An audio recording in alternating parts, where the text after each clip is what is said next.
Besoj që po jalojmë publikut kush është fituesi, ajo që besoj që është fitore e madhe, është një studio Debat Plusit, ju personalisht krejt stafi, besoj që keni bo punë të shkëlqyshme për organizim të këtij debati. 2, besoj që ka qenë fitore edhe një farë insistimi në debat.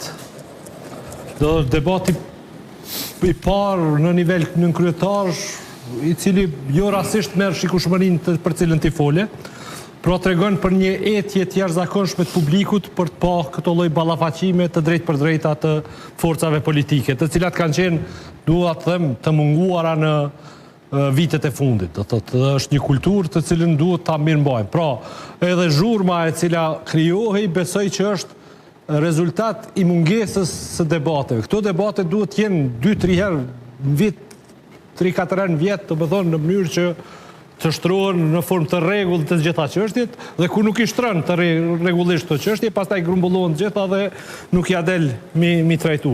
Sidoqoftë i përgëzoj edhe debatuesit që kanë qenë këtu në studio, sepse nuk është punë e lehtë për të qenë dhe për të mbrojtur subjektet e veta në 2 ditë para zgjedhjeve në një debat i cili nuk është normë tani më në Kosovë dhe shpresoj të bëhet normë. Zoti Konjufca besoj ka qenë në pozitën më të vështirë, sepse ka qenë i vetëm përballë 3 opozitarëve, 3 përfaqësuesve opozitar, dhe natyrisht ballafaqimi i tij është shumë më i rëndë se i 3 të tjerëve.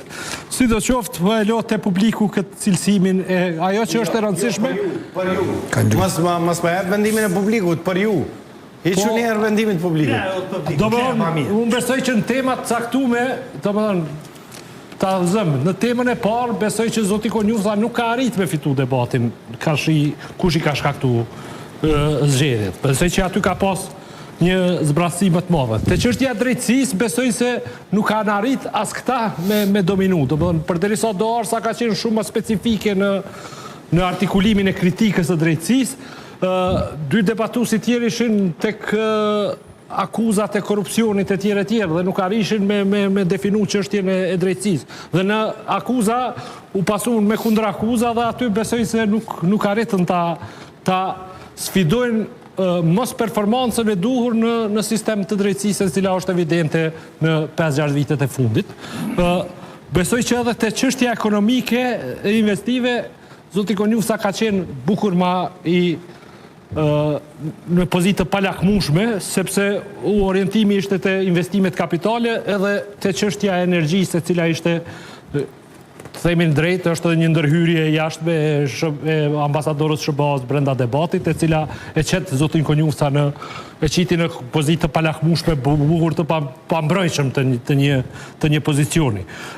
Sidoqoftë, zoti Konjufca ndoshta nuk ka arrit në tema me i sfidu, por në mënyrën, në qetësinë, ka qenë jashtëzakonisht më i përgatitur, se Tazon Besnik Tahiri, i cili ka pas reagime të cilat besoj se ka mujt ka qenë diçka i paqetë gjatë emisionit. Tahirit mos fol pa lidhje. Dakor, po megjithatë edhe pas zënkës zoti Konjufca e ka marrë megjithatë qetësinë dhe ka qenë në pozicionin absolutisht më të vështirën për gjithë debatuesve. Kjo e disa prej vërejtimeve që mujta mi nxjerr prej debatit, gjithsesi debati i shkëlqyshëm, punë e shkëlqyshme, aman inshallah vazhdon dhe rikthehet si kulturë që debatin ta bëjnë edhe politikanët dhe jo vetëm ne.